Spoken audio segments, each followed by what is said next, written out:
17 वर्षों में 17 सेकंड के लिए भी एनडीए में कहीं कोई मतभेद नहीं रहा। अटल जी, श्रद्धेय अटल जी तो 35 दलों का एनडीए चलाते थे और उसके नेता थे वो, लेकिन उनकी सोच दूसरी थी। उनकी सोच थी सहयोगियों को सम्मान देना, सहयोगियों को उनका हक देना, सहयोगियों को अपमानित नहीं करना। इस सिद्धांत पर उन्होंने चलाया। आज जो लोग भारतीय जनता पार्टी के शासन में और नेतृत्व में है, वो बताए ना कि 2024 से 14 से 24 के बीच में जितने एनडीए में गठबंधन में जितने दल आए, कौन बचा आज?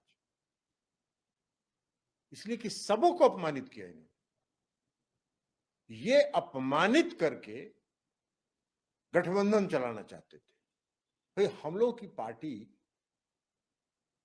अरुणाचल में 7 विधानसभा की सीट जीती।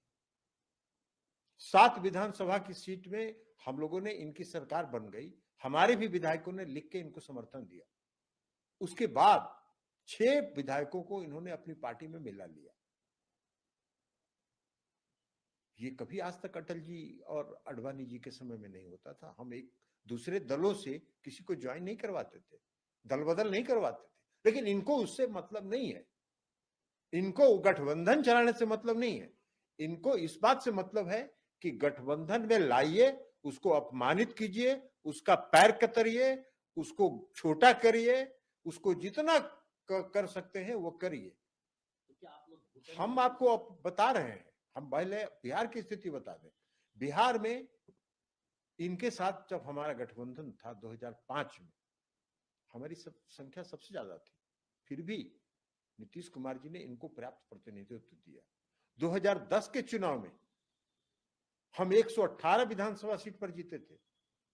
हम अकेले चाहते तो सरकार बना सकते थे। मुख्यमंत्री नीतीश कुमार जी ने कहा कि नहीं, गठबंधन धन का मतलब ये नहीं है।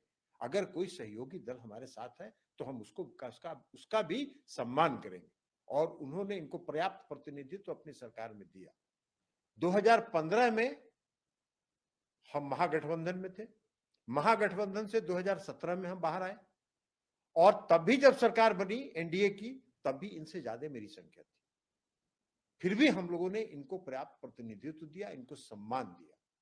2019 के चुनाव में इनको प्रधानमंत्री बनना था, तो इन्होंने पूर्ण सहयोग गठबंधन धर्म का पूरा पालन किया, इसलिए कि इनको सांसदों की संख्या चाहिए थी, और यही परिणाम था कि हम 40 में 39 सीट जीते। लेकिन 2020 के विधानसभा के चुनाव में इन्होंने षड्यंत्र करना शुरू किया। हमारी संख्या कैसे घटे, हम कैसे समाप्त हों, इसका प्रयास इन्होंने शुरू किया। भारतीय जनता लोक जनशक्ति पार्टी को भड़का के उसको जनता दल यू के खिलाफ खड़ा करने के लिए उकसाया। उसके बाद भारतीय जनता पार्टी के नेताओं को इन्होंने लोजपा का टिकट दिलवाया। चुनाव में, विधानसभा के चुनाव में भारतीय जनता पार्टी के सभी कार्यकर्ताओं को निर्देशित किया कि लोजपा के उम्मीदवार को मदद करो, ताकि हमारी संख्या घटे। चुनाव के बाद मुख्यमंत्री जी ने सभी जीते हुए और हारे हुए सभी विधायकों से बात की। सबों ने एक स्वर में कहा कि हम इन लोगों के कारण हारे हैं, इन लोगों ने हराने का प्रयास किया। पूरे तौर पर ये लोजपा के साथ खड़ी थी ये पार्टी। कहीं ऐसा होता है क्या गठबंधन में कि अपने साथियों को कतरिए, अपने साथियों के खिलाफ षड्यंत्र करिए, अपने साथियों के खिलाफ साजिश करिए जो आपके साथ खड़ा है? उसको भी नीतीश कुमार जी ने बर्दाश्त किया। 2020 के बाद नीतीश कुमार जी मुख्यमंत्री नहीं बनना चाहते थे। प्रधानमंत्री ने उनको मुख्यमंत्री बनने के लिए आग्रह किया, उन्होंने स्वीकार किया। अब जब 2020 से 2022 तक आप बयान उठा के देख लीजिए, भारतीय जनता पार्टी के जो केंद्र का नेतृत्व है वो कहता था हम 2024 का चुनाव भी नीतीश कुमार जी के साथ लड़ेंगे, उनके नेतृत्व में लड़ेंगे, 2025 का भी हम चुनाव उनके नेतृत्व में लड़ेंगे। लेकिन उनके जो छोटे भैया नेता हैं बिहार में, उनको इशारा करके बयान दिलवाते थे कि नीतीश कुमार छोटे भाई हैं, हम बड़े भाई हैं, हमने इनको, इनके ऊपर एहसान है, मेरे एहसान पर ये मुख्यमंत्री बने हुए। ऐसा कहीं होता है? ये कितना दिन तक कोई बर्दाश्त करके अपमान सह के गठबंधन धर्म निभाएगा? नीतीश कुमार जी ने गठबंधन धर्म निभाया, पहले भी अटल जी के टाइम में भी 17 वर्ष निभाया, और इनके साथ भी 5 वर्षों तक उन्होंने गठबंधन धर्म निभाया। लेकिन जैसा आप कह रहे हैं कि पिछले 2 साल से जिस तरह का सिलसिला था, आप लोग घुटन महसूस कर रहे थे, फिर भी इनके साथ सरकार चला रहे थे। इसलिए कि हम नहीं चाहते थे, इन्होंने मजबूर किया, और कार्यकर्ताओं का, विधायकों का, हारे हुए लोगों का इतना दबाव था मुख्यमंत्री जी के ऊपर कि हम लोगों को अपमानित किया जा रहा है, हम लोग अपमानित महसूस कर रहे हैं, हमारे नेता को अपमानित किया जा रहा है। और तब नीतीश कुमार जी ने 9 तारीख को बैठक बुलाई सबों की, और बैठक बुला के उन्होंने सबों की एक स्वर से सबों की ये राय थी कि जितना जल्दी हो सके तत्काल इस गठबंधन से बाहर निकले, और तब मुख्यमंत्री ने फैसला किया। लेकिन अब जिस तरह से भाजपा आरोप लगा रही है कि आप लोग का जब बढ़ गया है और बिहार में गुंडा राज वापस आ गया है, ये गंभीर आरोप आप लोगों का। बिहार में कोई गुंडा राज वापस नहीं आया है, कोई क्राइम नहीं बढ़ा है, ये अपना मुगालते में रहें, ये सब प्रचार करते रहें। बिहार की जनता इनको चुनाव में 2024 के चुनाव में बता देगी कि क्राइम बढ़ा है, कि गुंडा राज आया है, कि आप जैसे धोखेबाजों को विदा करना है। लेकिन 2024 की आप बात कर रहे हैं, 2024 में जो गठबंधन बना है, इसका आप स्वरूप क्या देख रहे हैं? किस तरह से आप लोग चूंकि लगातार कह रहे हैं कि जो अभी केंद्र में जो सत्ताधारी है, क्या 2024 में आएंगे? 3 राज्यों का आपने नाम भी लिया कि पश्चिम बंगाल हो, झारखंड हो, बिहार हो, बीजेपी का सफाया हो जाएगा। क्या बीजेपी का सफाया हो रहा है? हाँ, आपको हम बता देते हैं, बंगाल में आज इनके 16 विधायक सांसद हैं, 16 सांसद है, कितना जीत के आएंगे बंगाल से? विधानसभा के चुनाव में तो बड़ा तूफान मचाए थे, क्या हुआ? जितने आपके टिकट लेके उधर से लाके जिसको टिकट दिए थे वो सब वापस चला गया तृणमूल कांग्रेस में। तो इनका सफाया हो, इनको उम्मीदवार नहीं मिलेगा 2024 के चुनाव में, इनको बंगाल से लोकसभा का चुनाव लड़ने वाला उम्मीदवार नहीं मिलेगा, तो इनकी संख्या तो 16 वहां से घटेगी। बिहार में आज 17 की संख्या में ही है, एक आध सीट अगर जीत जाए तो हम नहीं कर सकते हैं, बाकी 16 वहां से हारेंगे, कम से कम 15 से 16 वहां से हारेंगे। झारखंड में आज 14 है, विधानसभा के चुनाव में झारखंड का जो हुआ इनका सफाया हो गया, तो 14 में से कितना घटेंगे? इनको भी अंदाज है कि कितना घटेंगे। आजकल दक्षिण भारत काहे के लिए बार बार जा रहे हैं? क्योंकि इनको मालूम है कि उत्तर भारत में हमको घटना ही है, बढ़ने की कोई गुंजाइश नहीं है। ये उत्तर प्रदेश में घटेंगे। मैंने तो कल 3 राज्य की बात की, उसको हमने आपको स्पष्ट कर दिया। तो बिहार में बंगाल से 16, बिहार से 15, 16, 31, 30 और 6, 7, 8 भी अगर ये घट गए झारखंड में तो 38 वही घट गए। इनकी संख्या कितनी है? 303 है। 272 का जादुई आंकड़ा चाहिए, तो 31 ही ना ज्यादा है, तो 3 राज्य से साफ हो जाएंगे।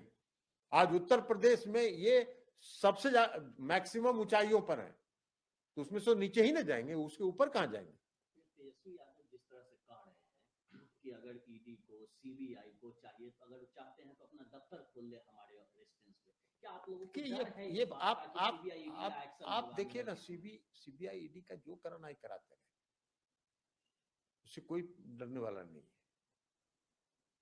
लेकिन जो सीबीआई का और ईडी का जो इस्तेमाल कर रहे हैं, ये दिखाई पड़ रहा है। बंगाल का जब चुनाव हो रहा था तो वहां इन्होंने सीबीआई को लगाया, उसका परिणाम ये देख चुके हैं। बंगाल में सीबीआई को लगाए तो उसका क्या परिणाम हुआ? उत्तर प्रदेश का जब चुनाव हो रहा था तो जिस इत्र व्यापारी के यहां छापा पड़ा, उसके बारे में तो बाद में सुने कि तो बीजेपी का नेता था, और गलती से उसके यहां छापा पड़ गया। वो बगल वाला जो दूसरा घर था वो समाजवादी पार्टी का इत्र का व्यापारी था। तो इनका जो आदमी था उसी के यहाँ 400 करोड़ 300 करोड़ रुपया निकल गया। तो ईडी का जो इस्तेमाल करते हैं, बहुत किया इन्होंने ईडी का इस्तेमाल उत्तर प्रदेश के चुनाव में। क्या हुआ परिणाम? कहां थे इसके पहले वाले चुनाव में? कितनी संख्या घटी उत्तर प्रदेश में इनकी? घट गई। तो इसलिए इनको कहीं ईडी का महाराष्ट्र में क्या कर रहे हैं? अब आप बताइए, शरद पवार जैसे सीनियर व्यक्ति के यहां इनकम टैक्स का नोटिस भिजवा रहे हैं। ये सब नहीं चलता है। और अटल जी और अडवाणी जी का, यही तो मैंने कहा कि जो श्रद्धेय अटल जी का और अडवाणी जी का जो एनडीए था, वहां अपने विरोधियों पर इस तरह नहीं होती थी कार्रवाई। इनका सोच दूसरा है। इनका सोच है कि विरोधियों को डराओ, विरोधियों को धमकाओ, विरोधियों को फंसाओ और तब वहां अपना पार्टी का स्ट्रेंथ बढ़ाओ। ये इनकी सोच है। तो इससे कौन बिहार वार में नहीं डरने वाला है। सर, ये जो नया गठबंधन बना है, क्या आप लोग चाहेंगे कि नीतीश कुमार जी राष्ट्रीय परिप्रेक्ष्य में अपोजिशन पार्टी को इकट्ठा करे, उसका नेतृत्व करे और 2024 में वो प्रधानमंत्री के चेहरा भी बने?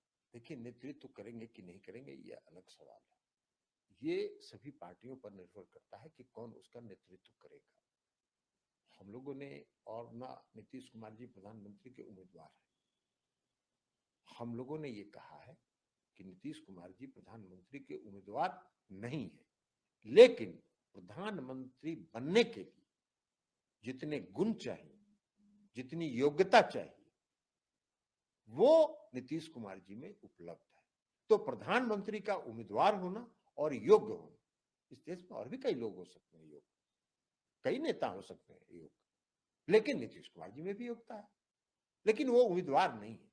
ये निर्भर करेगा सभी दलों को एकत्रित होकर मोदी जी के खिलाफ, भारतीय जनता पार्टी के खिलाफ संयुक्त रूप से लड़ाई हो और एक चेहरा संयुक्त विपक्ष का हो, तभी इनको आप 2024 के चुनाव में हरा सकते।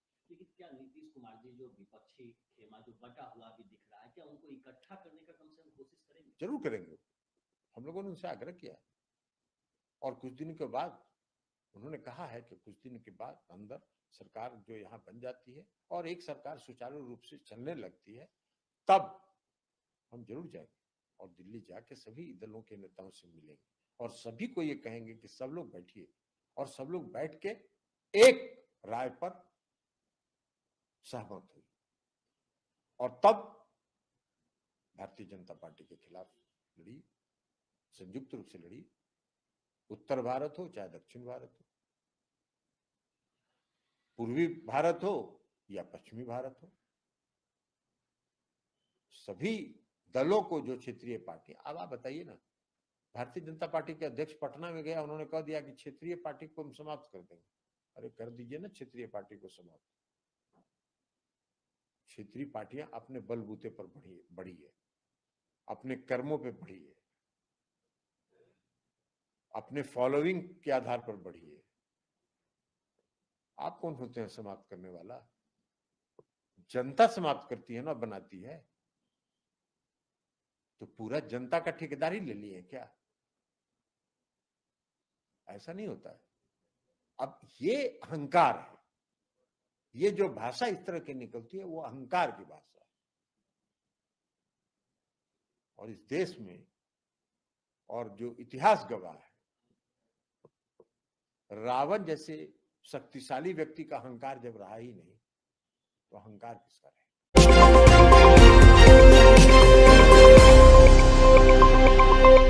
Audio Jungle.